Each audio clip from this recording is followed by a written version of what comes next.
Garuda Express, an international courier service. గత కొంతకాలంగా Nizamabad MP Kalvakuntla Kavitha Jagtial నియోజకవర్గంలో చాలాసార్లు పర్యటిస్తున్నారు. ఆమె తన పార్లమెంట్ నియోజకవర్గ పరిధిలో ఉన్న జగిత్యాల ఎక్కువ సమయాన్ని కేటాయిస్తున్నారు. అభివృద్ధి విషయంలో ఆమె చేస్తున్న పనులను గమనించి చాలామంది అసెంబ్లీ పరిధిలోనే కవిత ఉండాలని ఆకాంక్షిస్తున్నారు.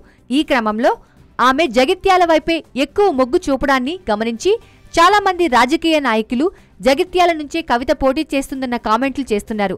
ఇదే విషయంపై కవిత క్లారిటీ ఇచ్చింది. రాష్ట్రంలో నియోజకవర్గాల పెంపు లేకపోవడం వల్ల తమకేం నష్టం లేదని తెలిపిన ఆమె జగిత్యాల ఎమ్మెల్యేగా పోటీ చేస్తాననే అంశం తన చేతిలో లేదని క్లారిటీ ఇచ్చారు. తమ పార్టీ అధినేత కేసీఆర్ ఆదేశాలపై ఆధారపడి ఉంటుందని వివరించారు. ఎలాగో సీఎం పార్టీ అధినేత తన తండ్రే కావడం, కవిత గారాల కూతురు కావడంతో కేసీఆర్ సైతం ఓకే చెప్పే అవకాశం లేకపోలేదు. 2019 ఎన్నికల్లో కవిత కేంద్రంలోనే ఉంటుందా లేక రాష్ట్ర రాజకీయాల్లో అడుగు పెడుతుందా తెలియాలంటే వేచి చూడాల్సిందే.